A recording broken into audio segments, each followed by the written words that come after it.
All right, welcome to The Explainer. Today, we're tackling something huge, the epic story of ancient and medieval India. Now, this isn't a story about just one single power. Nope. It's about a whole series of incredible empires, each one leaving its mark on the subcontinent. You know, that quote from James Joyce, it really hits home, doesn't it? History is a nightmare from which I am trying to awake. And yes, sometimes it feels that way, just this chaotic mess of names and dates. But it's also a story, right? It's like a grand investigation into the past. And to even begin to get a handle on India's story, we have to start with the most fundamental question of all.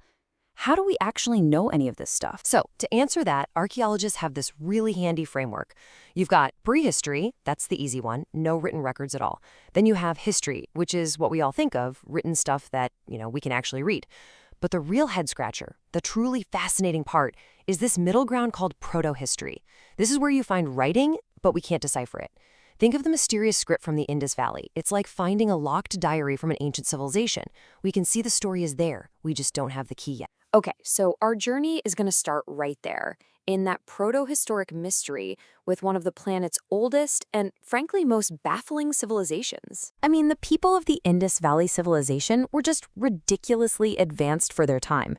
We're talking more than 4,000 years ago, and they were building cities on a grid system. They had drainage and sanitation that would put some modern towns to shame. Seriously. They were also these incredibly organized traders with standardized weights and measures, doing business all the way over in Mesopotamia.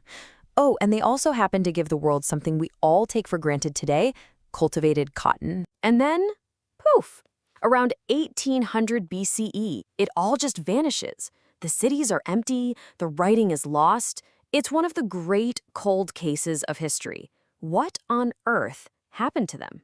So for a long, long time, the accepted story was pretty dramatic, a full-on invasion by so-called Aryan tribes, a classic conquest narrative. But the more we dig, the more that story doesn't quite hold up. The evidence now points to something maybe less dramatic, but way more powerful: nature itself. Just imagine it. The river your entire civilization is built on starts to change its course. The monsoons you rely on for food get weaker and weaker year after year. It looks like the Indus Valley civilization wasn't conquered by an army, but was slowly, relentlessly undone by a changing climate. So as these great cities faded, something new started to take root, a different kind of society, more rural, known as the Vedic Age. And what defined this age were its sacred texts, the Vedas. Now, these weren't just books of hymns. They were a blueprint for a new way of life. And baked into that blueprint was something called the Varna system, a very early and very rigid social hierarchy. It divided people into distinct classes, priests, warriors, merchants, and this structure would go on to have a massive, lasting impact on Indian society for thousands of years. All right, so for the next few hundred years, India was basically a patchwork of kingdoms, all fighting with each other. But then, in the 4th century BCE, that all changed. One dynasty rose up and did something nobody had ever done before: unite nearly the entire subcontinent. And this was the Mauryan Empire. It was a total game changer. You had the founder, Chandragupta Maurya, and his mentor, Kautilya, who was famously brilliant and, let's be honest, pretty ruthless. Together, they just swallowed up kingdom after kingdom, creating this massive, centralized superstate. I mean, for the very first time, one single power ruled a territory that stretched all the way from the mountains of modern-day Afghanistan way down into southern India. It was huge. But the story gets even more interesting with the most famous Mauryan ruler, Ashoka. After this incredibly bloody war to conquer a kingdom called Kalinga, something in him snapped. He was apparently so horrified by the carnage that he completely changed his tune. He renounced war and adopted this new state policy he called Dhamma. And to be clear, this wasn't a new religion. It was more like a moral code for governing, a philosophy of nonviolence, respect, and tolerance for his entire empire. And here's the amazing part. Ashoka didn't just write this stuff down in a private journal. No way. He had his ideas carved into giant stone pillars and rock faces all across the empire, like public billboards for his new philosophy. Think about that. He was basically saying, my real victory isn't winning wars, it's winning hearts and minds. He was trading military might for moral authority.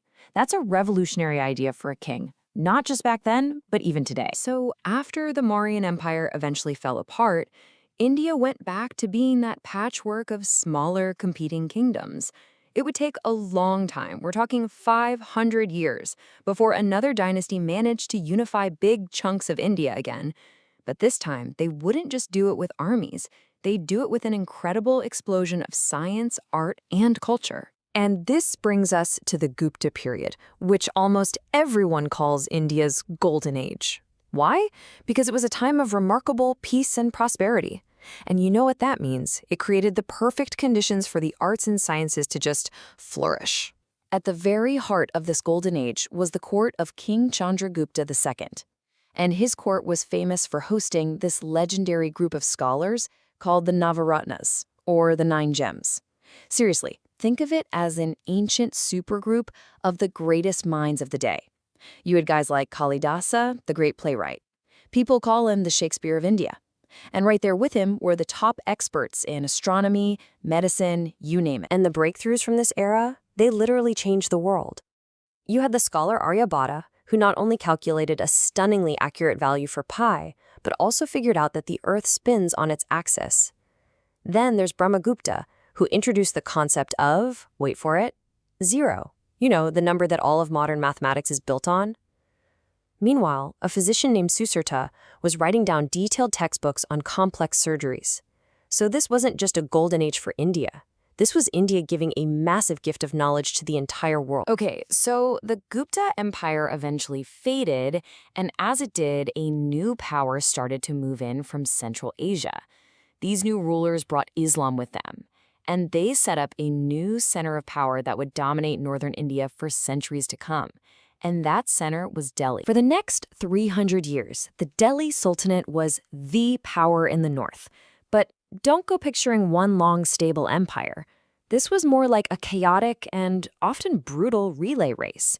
You had 5 different dynasties in a row: the Slave Dynasty, the Khaljis, the Tughlaqs, and so on, each one grabbing the baton of power from the last, often pretty violently. But here's the thing.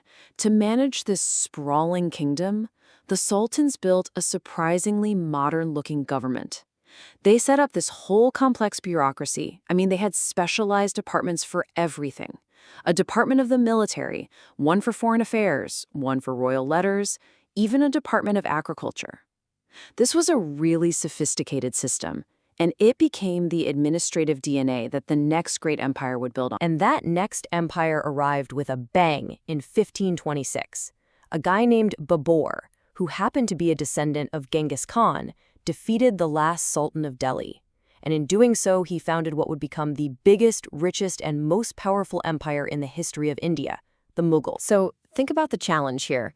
The Mughals are now ruling over this huge, incredibly diverse population, people of all different faiths, all different cultures.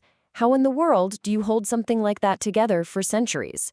Well, the secret sauce was a mix of pure administrative brilliance and a powerful guiding philosophy. Okay, so on the administrative side, they had this brilliant idea called the Mansabdari system. It was genius. Basically, it was a single ranking system for every official in the empire, from a high-ranking general to a civil administrator. Your rank, or Mansab, decided everything: your salary and how many soldiers you had to provide for the army. It was a clever way to keep the entire nobility loyal and tied directly to the emperor. But running an empire isn't just about spreadsheets and armies, right? Especially one this diverse.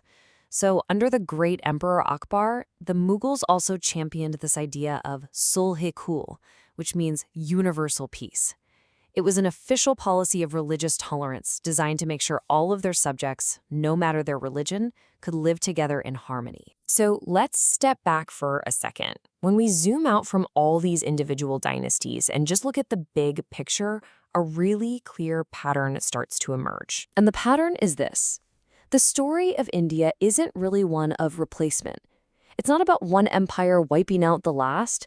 It's a story of synthesis, of addition. Think of it like building something. The Mauryans laid the foundation of a unified state. The Guptas came along and built this incredible framework of science and culture on top of it. Then the Sultanates installed all the complex machinery of bureaucracy. And finally, the Mughals came in and perfected the whole structure, crowning it with some of the most breathtaking art and architecture the world has ever seen. Each new layer is built right on top of the old one. Which brings us to one last big question. When you have a civilization that's built on this constant process of absorbing and adapting, who really owns the story? Is it the original builders, the poets, the emperors, the invaders? Maybe the real answer is all of them. It's a single, unbroken thread woven through thousands of years of history. And it's a story that's still being written, even now.